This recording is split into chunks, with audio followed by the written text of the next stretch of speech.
Hey, good afternoon or good evening, where you are, wherever you are. Out for a beautiful walk in the woods. Really nice day here. Man, nature is the only thing that keeps me sane. And then say, well, hey, what's up? Good to see you. Glad to have everybody coming in. Thanks for being here.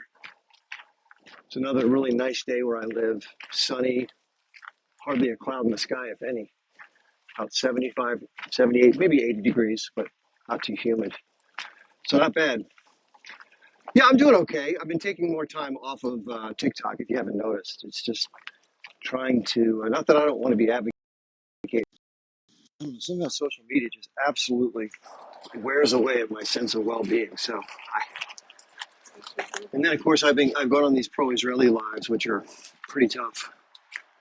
And speaking of Israel, by the way, this is going to be fun today. So people have said to me over and over again, why don't you ever say anything about it? Why don't you say anything nice about Israel? Why do you always criticize Israel so much? So today what I'm going to do is I'm going to go through maybe 4 or 5 things that I want to say that are praiseworthy, that I think Israel deserves kudos for. I think you'll find it interesting. But we'll get to that. So people probably have heard this news if you've been paying attention to the news. Over the last 2 days, 7 Israeli hostages have been freed by the Israeli forces. Unfortunately, for 4 of them, I think it was 248 Palestinians were gruesomely bombed into oblivion. And the people who responded to it said it looks literally like hell on earth, just like, body parts everywhere. Pretty horrific scene. And this is just part and parcel. This is the same thing that, I don't know. If the script were flipped, I can only imagine if this was happening inside of Israel, and let's say a stronger Arab army decided to bomb a Jewish refugee center or whatever the hell to get out 4 Arab hostages, and they killed 250 Jewish people, or Zionists, or whatever you want to say. They'd be screaming bloody murder, literally, like, oh my God, how irresponsible, how barbaric. But somehow when they do it, it's just routine stuff. They also will claim in all instances, and this is what their supporters say that drive me nuts. They'll just say, oh, there must have been targets there. There must have been T words because otherwise they wouldn't do it. This is what people believe. They believe what they've been told. They say things like, oh, the army has a very complex chain of command and a legal system, and they check with lawyers first, and they double check with, are you kidding me? This is what they claim. Do you really believe that for 5 seconds, that for most of these strikes, that Israel goes through a complex process, so they're very careful about? I mean, if you believe that, I want to sell you some property, for sure. Now, the other thing I'm going to talk about today, which is a totally different path. Speaking of paths, I'm on a path. And I want to put a huge asterisk on this before I get into it, because I think these kind of things are so incredibly common, where people do things that are, basically, unethical would be the least of the word. So I'm going to discuss something in the financial realm that is something that I've encountered. I'm not going to speak to anybody else what they should do. I'm going to speak to what I am doing, and only what I am doing. But if you're curious and you want to learn more, I'm happy to share information with you. But I'm going to have a lot of disclaimers before I even start talking about it. So, opportunities like this are, you never know for sure how things are going to play out when you dabble in something that, is some of these asset classes that are out there. In my opinion, they're things that I call lottery tickets. Sometimes they work out. It's like going to the casino, putting $500 on black on the roulette wheel and let it roll, right? It's a total gamble, and then you don't know. You could lose everything. And that's how I look at these kind of things. So I'm not taking much of what I have. But for me, somebody contacted me about something that I've considered. And if it does work out in any way, shape, or form as they're planning, it could be really good. But most of these things, people always have the brightest forecast right when they speak to you, and then reality dictates otherwise. And that's okay. What I do is when I go into any kind of situation in life, whether it be a business or whether it be an investment, I expect the worst. And if something better than the worst happens, then cool. And so that's my attitude. Hi. That's my attitude towards most things in terms of when money's involved. When you go into a business as a partnership, which I've done before, you really have to expect the worst because partnerships, they work out sometimes, but somebody says, what's the only ship that never floats? And they say partnership. And it really does ring true. I've had some interesting relationships in my business career with partners, and it just is what it is. Anyway, so let me make this huge disclaimer. And by the way, if anybody is interested in hearing this, if you have no interest whatsoever, no interest at all, you'd rather I don't even talk about this, please type the number 2 in chat because I don't want to beleaguer or waste people's time. And if you're interested, type 1. If you're curious, because I don't want to be disrespectful to the audience if you could care less. Okay, so 1 wants to hear so far. 1. Yeah, again, I don't have some magical insight. 1, all 1 so far. Okay, I don't see any 2s yet, so I'll keep talking. And again, I'm going to say some disclaimers before I talk more about this because I think it's just so important for people. I've seen so many people online do this kind of crap to people and be like, man, this is going to do this and that. You got to do this. I think that's the wrong way to go about this kind of stuff. Okay, so I'll get into it. So I'm going to tell you everything to the T of exactly what's involved in what I've been contacted about. So I'm transparent, the whole 9 yards, as I always am. So I'm just going to speak about me, okay? And I can't say about you. First of all, I want to say I am not a financial advisor. I do not plan people's finances. I don't have any sort of designation. I'm not allowed to, based on laws. I think federal law and the SEC doesn't allow anybody who's not certified to provide those services. So each person, in considering anything they're going to do with their money, is supposed to consult with a professional who is an investment advisor who can guide you accordingly. I want to make some other disclaimers. What I'm going to talk about today is in the space of crypto.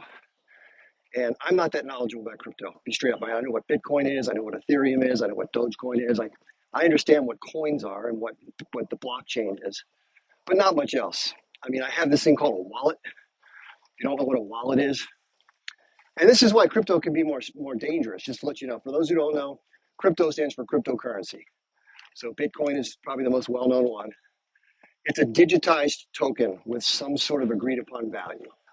That's it. It really doesn't have any real value. Just like gold, other than the uses in electronics, gold doesn't necessarily have much value. It's metal. It sits in the corner. But because people are willing to trade it back and forth, it has some value. It has consideration. Bitcoin and Ethereum are probably the most prominent ones that have the most, prominent position in the coin in the crypto space. Probably heard of those. There are other coins that emerge though that are less well known. I don't even know, quite frankly. I've not studied it much, but there are ones that have come up that are basically worthless. If anybody who buys in or creates it, it just sits there and doesn't do much. So there's that. Some of them are priced at like really small fractions, like 0.000, like 4/100ths of ones or something like that. Just really strange pricing. So I'm going to tell you what happened in my space, in my little nook of the world. So I've been following a guy on the internet for trading stuff, not advice, but just watching his videos for probably 9 years. So I know he's not a fly-by-night guy. He basically trades options on different stocks in the S&P 500 and stuff like that. His name is Leonardo. Anyway, so this guy, one of his associates contacted me and said, hey, Leo has a goal of getting 100 people to $1 million. He's done it through his coaching services. He's gotten 30 people that he's trained to get to $1 million. But he said, it's been frustrating to get new people to come in because a lot of people just don't want to go through that process. It's a lot of work to get to be a millionaire trader. It's you wouldn't even believe the amount of work. It's harder than any other job you'll ever do. It's ridiculously difficult. So that's why so few people, myself included, it's hard to force yourself to do that level of effort. I'm trying, but it's not easy. So anyway, I'm on the path. It's a very emotionally troubling path. Okay, so they contacted me out of the blue. This is one of his associates named Mike contacted me. And he said, hey, you know what I just told you? Leonardo wanted to get 100 people to $1 million, but he's only been able to get 30. He's trying to find a way to get more people to be able to earn that kind of money. He decided, I guess because of the other attention that these types of things are getting, to create a crypto coin. This particular crypto coin, he told me, was called Trumpy Dance. Yes, as in Donald Trump. Trumpy Dance. Strange name for a crypto thing. Now, why does this matter and why is it relevant and why would this one do any better than one of the ones that are just kind of, that fizzle out or don't do anything? I don't know for sure. I don't know what will happen. They did give some, I think relatively reasonable arguments as to why this might go up in value. Obviously, they're playing off the whole Trump, phenomenon, which is there are a lot of people that are angry about what's happening to Trump. Some people are celebrating it, but a lot of people think it's unfair. I kind of lean on that side. I'm not a Trump supporter, but I kind of lean on the side of I don't want any candidate to get railroaded. Doesn't matter what it is. I just don't want to see either party do that kind of shit. But that's my personal view. Who cares? The bottom line is they're hoping to play off the election cycle, and when that's getting hot and heavy, that's when I think more people will pay more. It's almost like ski season. I just want to buy a ski shop, and it's the dead of summer right now. No one's thinking about skiing, which is the absolute best time to buy ski clothes, right? Or ski equipment. Come, November, December, when it starts to snow, all the prices are back up, and you're paying top dollar. So that's kind of the idea with this kind of thing. Again, I have no idea what's going to happen with it. I think right now it's priced at 1.6 cents per coin. There's a large amount of coins. I don't know how many the owner has. I don't know how many other. There's a lot of unknowns. I don't know. I probably will never know some of those details. But something that's different, and this is really important. This is an important distinction that I think is what swayed me to consider it rather than just ignore it. Okay, so if you don't know what a pump and dump is, I'm going to tell you what a pump and dump is. Let's talk about stocks first. You've heard of penny stocks, these small price stocks, trade less than $1 or $2, whatever. So a lot of times what will happen is there'll be these little, rumor spreaders that, for example, let's say a pharmaceutical company is working on a cancer drug. And there's a bunch of people writing these different, stock reports, and they're pumping the thing up saying, oh, this is going to be the next greatest drug to solve Alzheimer's or whatever the hell. This is what Vivek Ramaswamy did. The presidential candidate named Vivek Ramaswamy, put it this way, purportedly orchestrated something similar to what I'm about to describe to make a lot of his money. So what will happen is, if there's a lot of demand for anything, the price goes up because there's only so many things of it. And more people want to buy it, the price goes up. So in a pump and dump scheme, different, potentially false promotions, people are paid to do this. They go out and promote the stock, and they make all these allegations on message boards and whatever. It's supposed to be illegal to do that, and if you get found out, there are ways to get fined by like the Securities and Exchange Commission. It just happens a lot. The whole financial system is like this. There's a lot of nonsense. Let's put it that way. So in a pump and dump scheme, the people who start and buy and get the stock in the beginning, whether they grant themselves shares or they buy shares closer to the beginning, obviously when the pump starts to happen, people start to buy in at higher prices. This happened with a truck manufacturer named Nikola. Trevor, what the fuck's the guy's name? Trevor so-and-so. He actually had to leave the company, but that stock was up to $90 a share. Now it's down to like 65 cents or something like that. So obviously the people who bought on the way up get left holding the bag. They're called bag holders. While the people who are in the beginning cash out when people are buying the shares at the highs. That's called a pump and dump scheme. That also can happen in cryptocurrency. These kinds of situations can involve that, and it's nearly impossible to know for sure. That's my point of view. I don't know what research I could do. But the thing about this one that's a little different. So when a pump and dump happens in a stock or a crypto, a lot of times the people with big positions, when they flood the market with their sales, it causes the price to drop dramatically because there's more sellers than buyers. And like anything else in life, it goes down in price. And they have to kind of average down. So let's say instead of making $90 a share, they might make 90 on the first batch and then 86 on the second batch and maybe close out at 80. But still people who bought at the top are still screwed. And same thing with crypto. The more people that buy into something, the more it gets pushed up. We see this happen with things like GameStop and AMC. I'm sure you've heard all this stuff. Anyway, but the difference on this one is that when nobody can sell until after the election. That's the first thing. So that's good. So in other words, there's not going to be any shenanigans dumping the coin. The actual offering that was put together, you cannot redeem in the market. There's no sales allowed until after November 5th. So that's kind of good. So in other words, what's not going to happen is you're not going to buy in.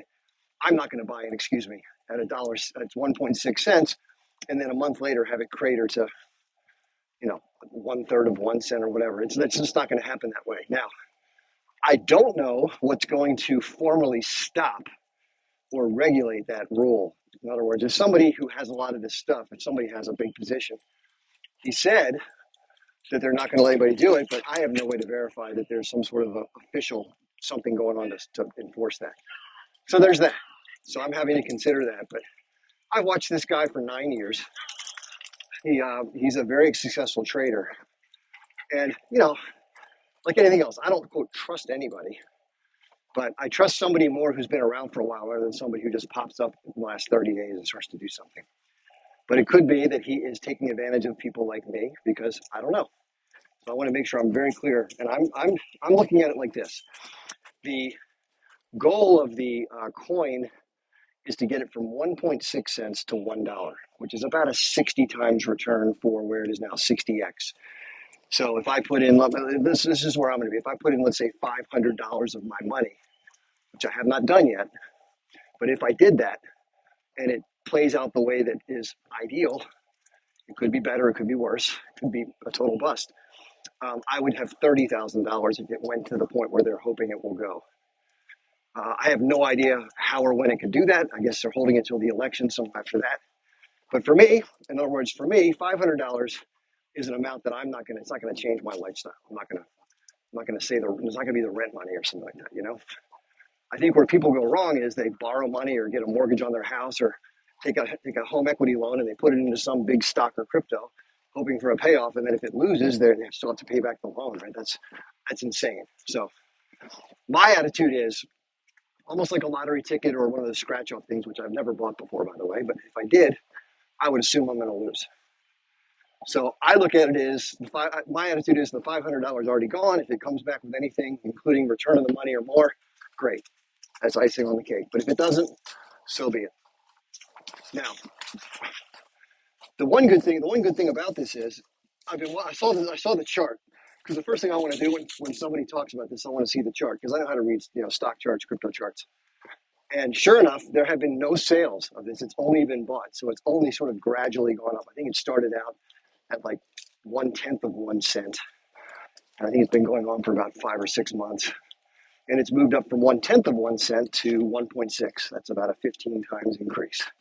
So for those people who had it from the beginning, they've already 15x their investment, which is good for them. I didn't hear about it till the 1.6 point. Now, I haven't checked the chart in 3 days, so it may have changed.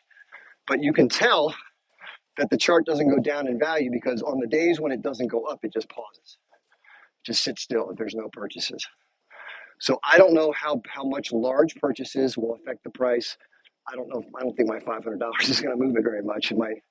It's nothing. I think the total value of the entire coin, what's called the float, the market cap, is $1 billion. So you'd have to have a lot of money to make the price go up. So anyway, so I don't know how many coins the founder has. I don't know how many coins his associates has. Now they did tell me that they would discuss some sort of consideration for me if by sharing my path in this, others decide to participate and they give them like a promo code to get a discount, they would somehow give me, we haven't discussed the particulars. So I could theoretically, I don't know the details yet, I have something to gain by discussing this, but I don't know what it is or how much. And that's the God honest truth. I even told them, I'm not even worried about that. Don't worry about that. If it's something that can help people earn some money, great. As long as it's disclosed in a way that's fair and honest and upfront the way that I'm doing it. I hope I'm doing it to the best. I'm trying to be absolutely transparent and clear up front that this is for me. This is what I'm doing. And I'm not an expert. So don't trust me. Don't listen to me. Go meet with a financial advisor. Talk it over. If they tell you not to do it, don't do it. Anything anybody does is their choice. No coercion from me. No suggestions. No persuasiveness. Okay, so what's next? They have told me that They're working on trying to get a hold of other influencers around, I guess, TikTok or YouTube or whatever, who can help at least make people aware of what they're doing, like I have. I don't know how many people they're doing that with. I don't know how successful it's been. Again, I know very little about it other than the person that I followed for 9 years. He did call me to speak. We spoke for about 20 minutes. He explained it all very clearly. Some detailed talk about the float and I know a lot about stocks and security, so I asked him a bunch of questions, which I thought were the right ones to ask. And at least all those boxes checked for me, or I would have just hung the phone up, obviously. So anyway, for me, I'm going to put in somewhere between 500 and $1,000 initially. If it starts to rise, I'll probably add to that position, probably up to maybe 2,500 at the most. That's about as much as I want to take a risk with. That's my personal situation. Some people, I know stock traders that every time they enter the market, they risk $20,000. And if they lose that, they're like, whatever, because they have like $2 million portfolios. Other people risk $20 because they have a $2,000 portfolio, or $2 because they have a $200 portfolio. Usually it's about 1% that traders don't want to lose on every particular trade or something like that. And that way, if you have a couple swings and misses, you're not going to kill your account. That's the general rule of being a trader, not an investor, a trader. Now, this coin, because it can't be sold, I'm going to have to sit on my position, whether it goes up or down. I don't know how it's going to go down because they've told me nobody can sell it, but I guess it's possible. So, like I said, if it goes to zero after a week, so be it. That's my attitude. But it's supposed to not do anything other than go up or to some degree until November 5th. And who knows where that'll be. And listen, these kind of things can get ridiculous. Sometimes if you hit, like for example, if you bought Dogecoin, if you heard of that, it's one that Elon Musk dreamed up or something. And it was a joke. It was like literally a joke. They did it as a joke. And then people bought it. It's gone up like 17x in value since it started, which is absurd. So these kind of things sometimes can just snowball or they can fizzle and die. I have no clue. All I know is that after we spoke for a while, I said, okay, I'll tell people what I'm thinking of doing. I'm going to give disclaimers out the yin yang because I don't want anybody to be misguided. I'm not telling anybody for me, there's no guarantee of anything. And so that's the whole point I want to raise. And I would call this, for me, a very, very speculative idea. And sometimes, this is what I'll do in the market sometimes. Let's say that, I don't know, I think a stock might go up over the next 5 days. I might buy a next Friday expiration option for $100. And that's more of a lottery because it's kind of a guess, For things that are a guess, I risk small amounts. When I'm more sure, I trade my normal trading style based on the system that I use. Come on, Ruby, come on. He's trying to drink the muddy water. Don't drink that shit. If my signal starts to get bad, let me know, please, because I'm going into a place where people have said it before. Yeah. No. Well, you said evil American capitalism. I'll be clear about this. I don't own any long-term stocks. I don't take advantage of the soaring economy. Not that not that anybody shouldn't. I'm just saying for me personally, I don't own like a portfolio. When I say trading, my average hold time in a stock or an option, and usually I'm betting against them by buying put options, is probably between 15 and 45 seconds. I know that sounds crazy. Now, I mentioned once in a while, I'll bet, a couple $100 and hold something maybe overnight or over the weekend if I think it might keep going or down or up. But that's the vast extent. I probably do that. Out of every 50 trades, I probably do that once. So, and all I do is I look at short-term supply and demand, and then I get in when I think there's an imbalance of selling or buying pressure at a certain level. That's it. That's all I do. I do it over and over and over again, just for little gains, and they add up. They're at a certain level. That's it. That's all I do. I do it over and over and over again, just for little gains, and they add up. It's a very simple system. I could teach anybody to do it, but it's hard to emotionally to stick it out sometimes. That's the whole thing about trading. And you got to do the work to document, stick it out sometimes. That's the whole thing about trading. And you got to do the work to document, review what you're doing, see what's working, see what's not, understand your emotional portfolio, and then work on your shortcomings. That's all trading is getting over yourself, because each one of us has certain shortcomings that I'd sell it too late, and then it would pop up and I'd get out. And when it was popping up is when I should have got back in on the sell side. So again, this is all part of the journey. I've learned this over time to do these things in a way. Hi, folks. But again, it's a lifelong journey. I'm still in the first chapters of my trading journey. I'm working with a coach, and it's work. It's a lot of work. It's very hard. I think only like 5 or 10% of traders actually turn a profit. Short-term traders, not long-term investors, obviously, because the market has traditionally always gone up in the end of the day. But in the short term, it does different things. It undulates, it pulls back, it surges. Right now, I think we're very close to all-time highs. So for most people, they just buy in their 401k or their IRA and they just stick stuff there. And that's been a good system for a long time. And as long as we have political stability, we stay out of war, and we continue to increase the economy with population, that will probably still continue to happen, most likely. But this is a whole other asset class. And again, certain things are very speculative. This is like the most speculative thing. For me, this is like that's like betting on a horse race or something like that for me. I don't do that. But this is, in my mind, as close to actual gambling as you can get without actually calling it that. So my attitude is, start with 500 for me. I can fit that in. I can take that hit. And if something good happens, fantastic. And if something doesn't, too bad. Now, this thing is so new, just so you know, that it's not even listed. They have these things called exchanges where the different coins are listed, like Bitcoin and Ethereum and Dogecoin and all the other ones you've probably heard of, Cardano. These are all listed on exchanges. Then each person who has these coins, whether you have Bitcoin or whatever, you have what's called a wallet.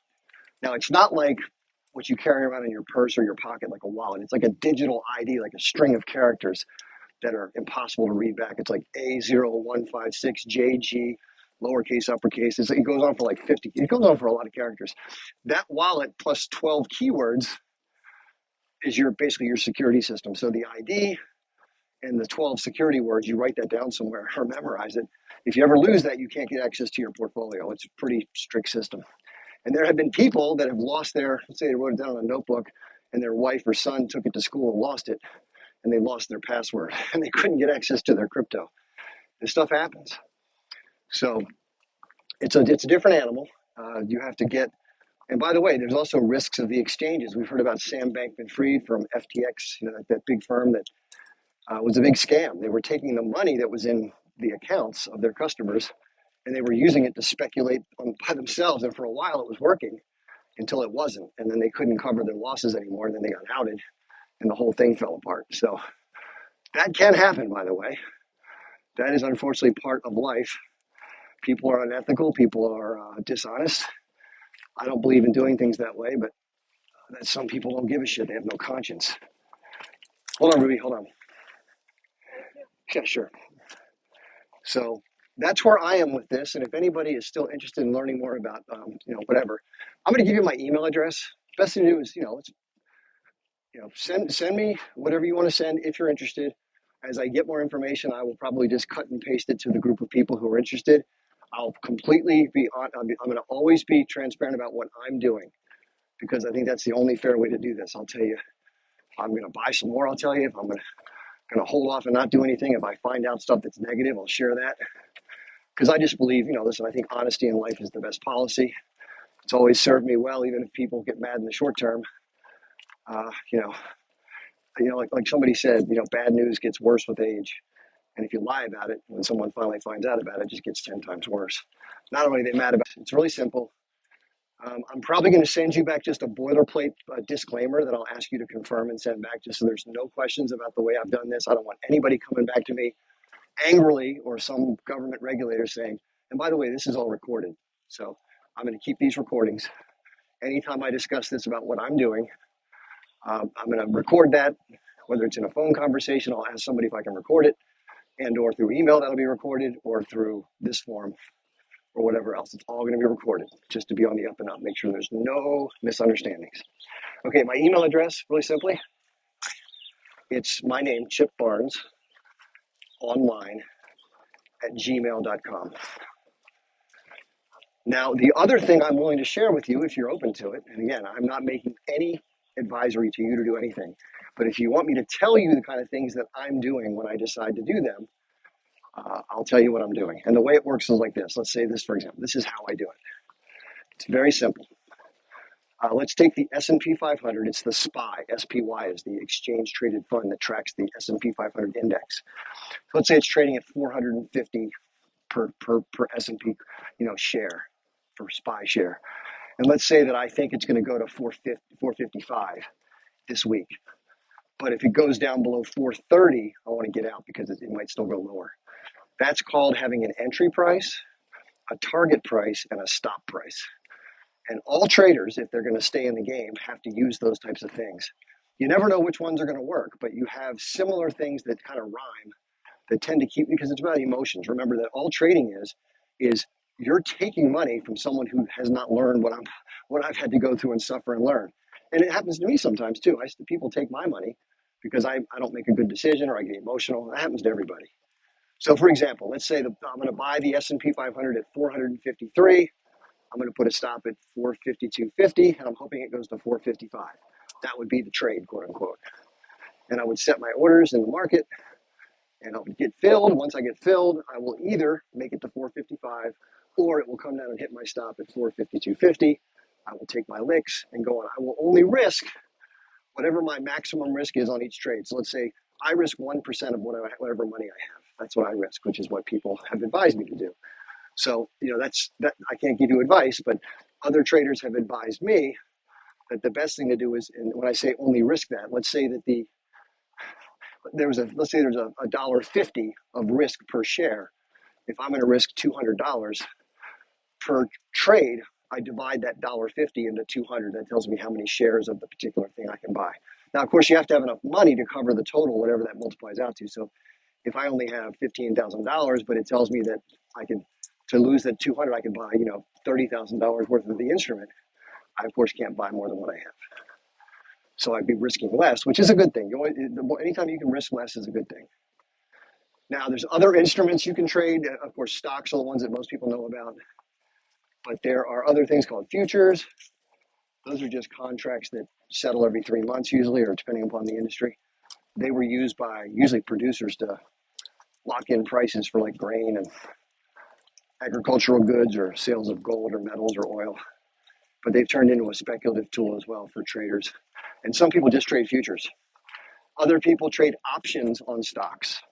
You've probably heard of stock options, but these aren't the ones that get awarded to people for working somewhere. These are actually derivatives that are based on the underlying price. So for example, that same SPY, because it's such a popular name and so many people are involved, it has the most trading going on with its derivative options of any other symbol in the market. So one of the good things about trading is something that has a lot of activity, because they're doing a lot of transactions, the people who make the market don't charge a very big spread between the buy and ask price. In other words, normally if you buy gold right now, you got to pay 1% more than the asking price right now if you're getting a good deal. So if gold's trading at $2,300, you got to pay 20, 25, 30 to buy the gold, and then you got to hope it goes up that difference. That's called the spread.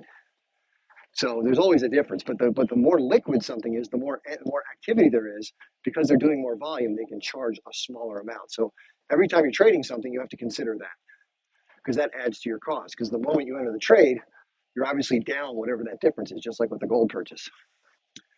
Okay, then there's liquidity as far as being able to get your orders in and out. So if you're buying something like a penny stock, sometimes you can't get your shares, you can't buy or sell the shares because there's nothing available.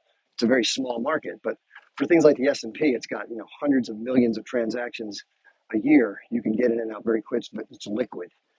So you always want to trade something. If you're going to trade short term, you have to trade something that's liquid. You're not going to get stuck with something and lose more than the thing about trading is this: you have to define your losses. Your risk has to be predefined. For me, my risk has to be predefined, and that way, when I go into a trade, I know the worst case scenario. Like I said, I always assume the worst. And if that happens, it's like you accept it ahead of time. So with this particular coin thing, I know going in with my $500 that I could lose it all, and I can live with it. Okay, so that's the heads and tails of it. Now, when it comes to trading, there's a lot of different ways to do it.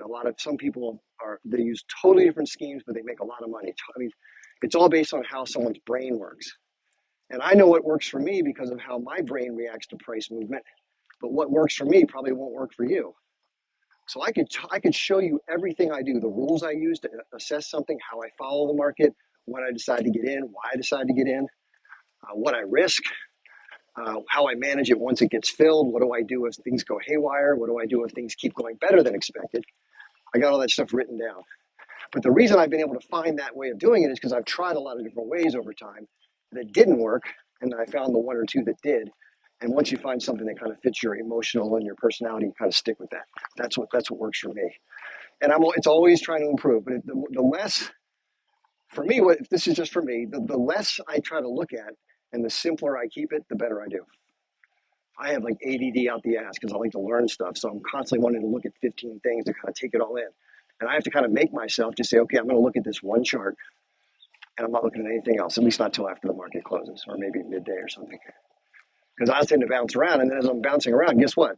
The thing I would have gotten into based on my system has passed me by.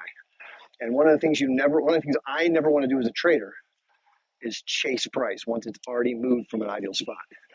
Because then you're increasing your risk that someone's going to sell and you're going to get knocked out. So it's a game. It's a challenging game.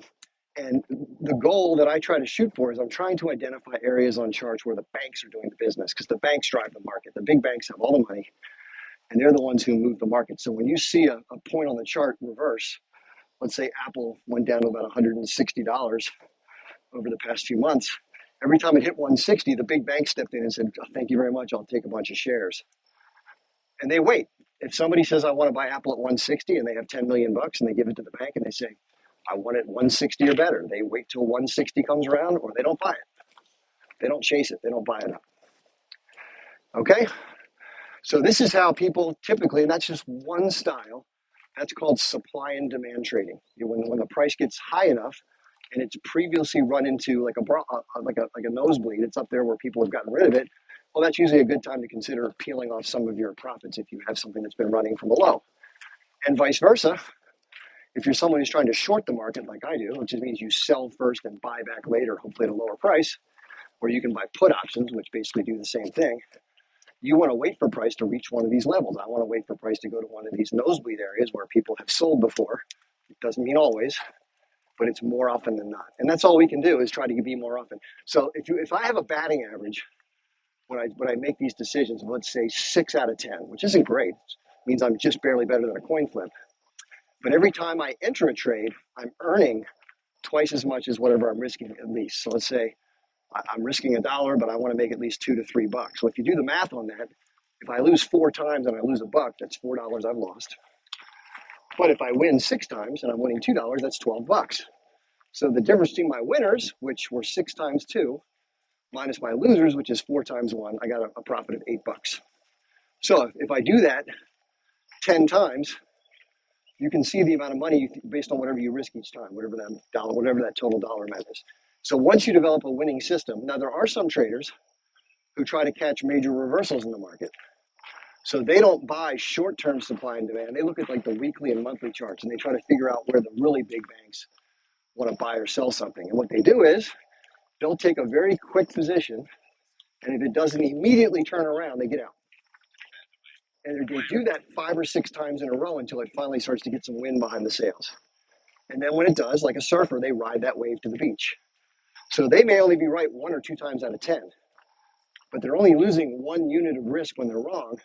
And if they're wrong 8 times out of 10, but the 2 that they're right on makes 30 units each, obviously they're making big money and most of the really good traders that are really experienced, they do a lot of that, especially the banks.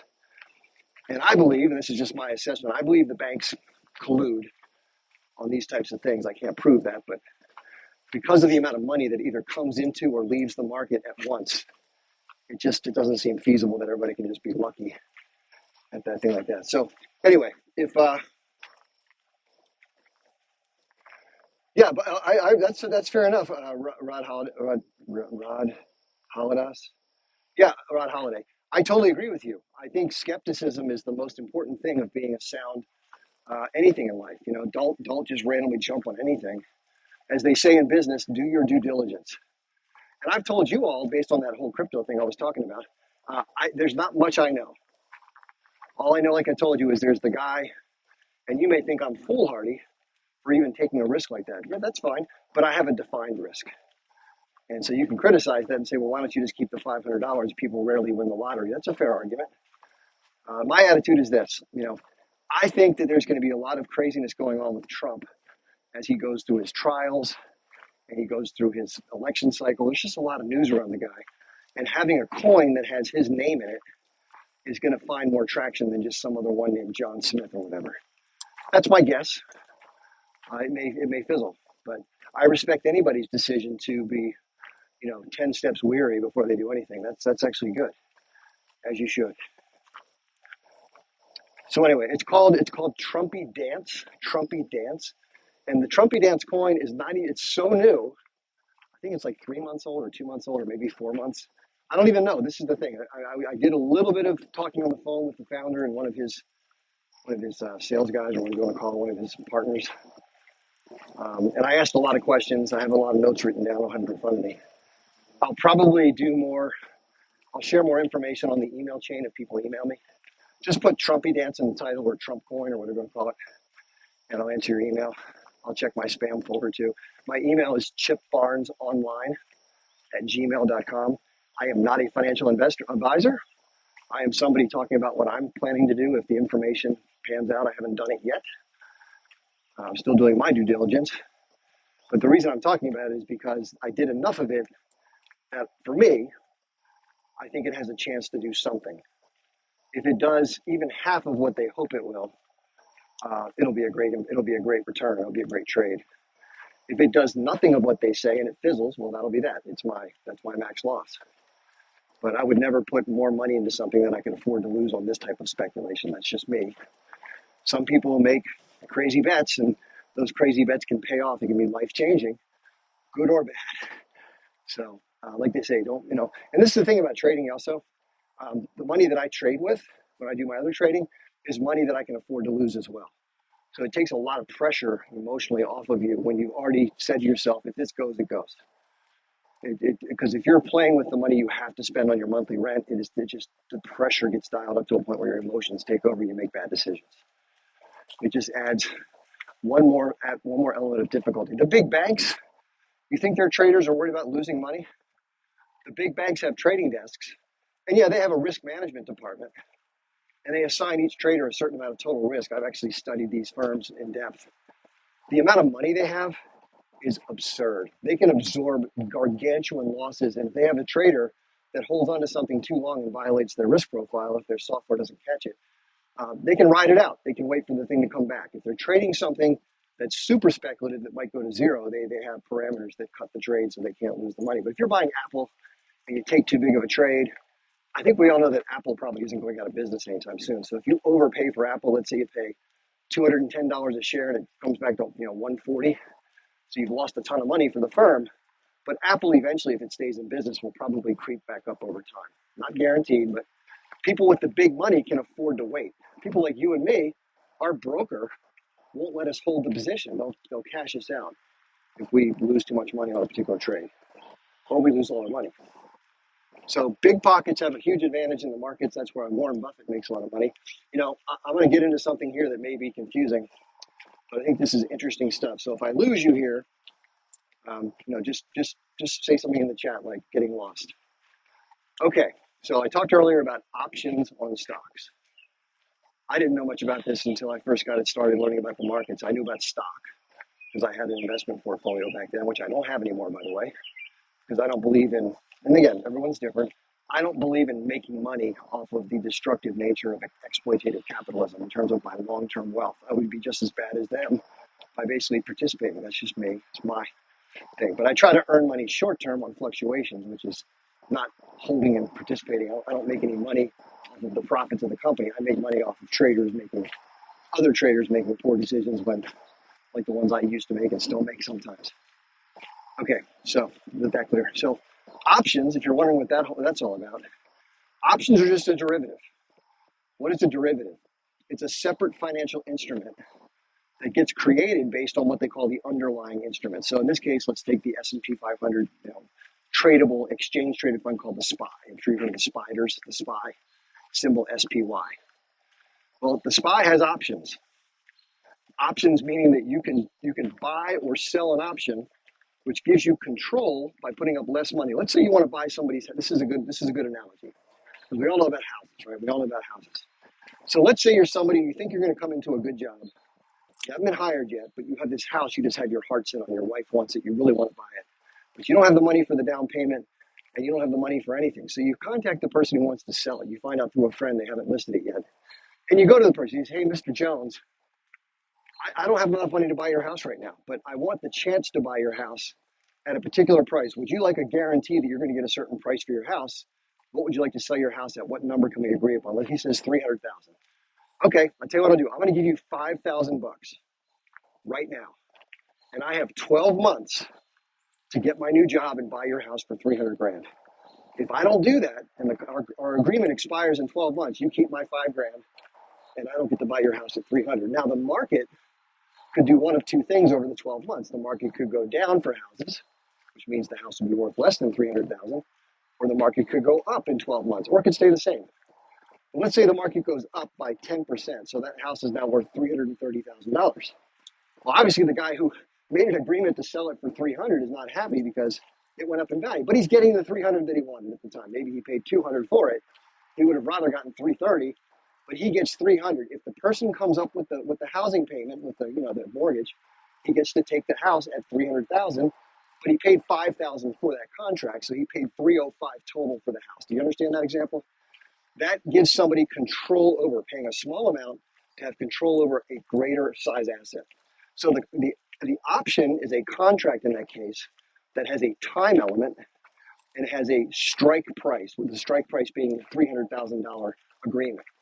And so options work the same way in the stock market. So if the S&P 500 is trading, let's say 450 SPY, and you want to buy it, you think it's going to go to 455, or you want to buy something that'll give you the right to buy it at that price, you can buy a option contract, like the 455 call option. That means you think it's going to go up in value, a call option, and you're speculating, so you buy an option. You might pay $1.20 per contract. Every contract is for 100 shares, so you multiply it by 100. So you pay $121 for a $455 S&P call that expires, let's say, 6 weeks from now. So it has a time factor. As you get closer to expiration, that portion of your contract shrinks in value because no one's going to pay as much for less time if you want to sell it to somebody else. It also has an intrinsic value. In this case, it doesn't have any value until it hits that price of 455, because obviously it's not at that price. So if you buy that option and the price of the SPY never gets to 455, just like if you can't get the funding for the house, your option expires worthless. The person who sold it to you keeps it. Make sense? Okay, so the same thing works on the other side. There's a different one where you can bet on something going down in value. Let's say it's trading at 450, this SPY, and you think it's going to fall to 445. Same example. You might buy a 445 put option, meaning that you're going to pay on the hopes it's going to go down. You're buying a contract that bets on the downside. That's called a put option. So you'll pay a certain premium. Usually it's a little more than the upside. Let's say you pay $1.50 per contract. 100 shares, it's $150. Got it? So you're hoping that the price goes from 450 down to 445 in 6 weeks, or whatever the time frame is. Hello, cute young girl. Okay, that's called a put option. And the different strike prices are all based on what price you think it might go to. So you can put it lower, higher, the prices change. The closer you are to the existing value, the more expensive they get because they have value. The further away you go, they're out of the money, they cost less. It's like a lottery ticket. So sometimes, like I said earlier, I'll buy a call or a put, and I'll just buy it, and whatever I pay for it, 120. If it goes somewhere, great. If it doesn't, it's like whatever. Right? So it's like a speculative bet. When those things do pay off, typically they pay off big. That $125, if there's a really down day in the market or really up day, could turn into $1,000 very easily. Very easily. The closer you trade to expiration, in other words, there's some options that are trade on the same day. They fluctuate wildly because of something called gamma. And that's the rate of change of delta, which I'm not going to get into all that. But these if you trade a same day expiration for SPY versus one that's 6 weeks out, it's like being on the end of a seesaw versus being in the middle. The ones that are further out trade towards the middle of the seesaw. The ones that trade same day trade like the outside, where you're bouncing up and down and can move pretty fast. That's called leverage. So options give you leverage with limited risk, as long as you're the buyer. So you buy a contract, just like the guy who paid 5 grand. The worst that happens is if he doesn't buy the house, he's out for 5 grand. If you buy the call or put option for, let's say, 125 per contract, per option contract, the most you're going to lose if things don't work out is your 125. Now, let's say the price doesn't look like it's going to get there. And because of the time factor, the decay of the time, and let's say you wait for 3 weeks and it doesn't do anything and you're worried, you can sell that thing, but you're going to get back less than what you paid because the next person that's going to buy it from you only has 3 weeks instead of 6. You had bought 6 weeks worth of this opportunity, just like a homeowner's policy. No one's going to pay you for a homeowner's policy that you bought for $1,200 for a year. 6 months in, they're only going to pay you maybe $600 or $700 for it. That makes sense because half the time of coverage. Same idea. So how do traders make money off this stuff?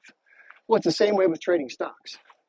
You identify areas on the chart where you think the banks are going to buy, and then instead of buying the shares themselves of whatever the underlying instrument is, in this case SPY, you buy an option contract in the direction you think the shares are going to either bounce or fail. So if you're near the top of a move and you think it's going to pull back, you would buy puts. And if you're near the bottom of a range, you think it's going to bounce where the banks buy, you're going to buy calls, and hopefully the bounce hits. You're going to set a level, or I would set a level, just beneath that area on the chart. And if it fails through it on the bottom, I'd get out. I'd sell it for a loss. Let's say it goes from 120 to 85 cents, meaning I just lost 45 bucks or whatever, 40 bucks. But you don't usually wait for the whole thing to go to zero. The most I ever lose on an option is half. So if I bought a call option, unless I'm going to play the lottery, but if I'm trading intraday, let's say I buy an option for 100 bucks. If it goes down to 50, I get out, so I don't lose all my money. And that's how I set my risk tolerance. That's my way of doing it. Other people do it differently. But usually on the chart, you can tell that if a level doesn't hold, if it fails, there's more sellers than buyers, and you got to get out because it's going to keep going lower. Similarly, if you're at the top and you short it, you sell into it by buying a put, and it somehow flips and goes through that previous level and has a lot of buyers, you get out because it's probably keeping going higher after it breaks that level. All you got to do on a chart is learn how to place those levels and then wait for price to get to the levels. That's all I do. I sit and wait. I have alerts set. I spend 99% of my time doing nothing. And then 1% of the time there's something to do. You see what's going on at the level. It either looks like it's going to go through or it looks like it's going to fail. And then you place your bets and you see what happens. Try to earn at least 2 to 3 to 1. With options, you can make more than that because it's leveraged. That's it. That's the trading right there. That's a very simple way to trade short term. A lot of other ways, but that's the way that I kind of have found that works the best for me. Because it's very definable. It either does or it doesn't do something. Now, the one I really like the best, this is my favorite. You ready? So we talked about one of those levels failing, either on the downside or the upside. Price will usually, not always, but usually if it breaks a level, let's say it breaks through a ceiling, last 3 times it stopped at 200 with Apple. This time it's rocketed right through. It was up to 205 same day, right? It broke through it like a bursting rocket ship. It will almost always pull back some, back to the level it broke through. So let's say it breaks through 200, goes to 205, 206. Over the next 5 days, it kind of goes sideways, and then it pulls back a little bit, close to 200, where it burst through before. That's called a break and retest of a level. It could be to the downside, too. It could break 160 and go to 145, 150, and then drift back up and try to get back above that previous level and then fail. So those are the two. That's my favorite trade, is what's called a break and retest, because it's very easy to see. It either does or it doesn't. It's very definable. And you have an area where you can trade off of, and you know exactly when you're wrong. It's not just random. So you can play breakouts, or you can wait for the retest if it does. Sometimes it doesn't happen. Sometimes it just goes like a kite string. It just keeps going, and you're out of luck. You can't chase it. But break and retest is like the easiest thing to see. And what I do is I have alerts set at levels, and right before the level I have an alert, and if that goes off, I go look at it. It's either going to fail, or if it goes shooting through, I let it go through, and then I wait. I have an alert set if it draws back. That's it. That's all I do. That's all I do. Now, what I can do sometimes on my phone is I'll just show you some of the charts and show you, the ones that didn't work. I can show you the ones that did work. Email me, chipbarnesonline@gmail.com.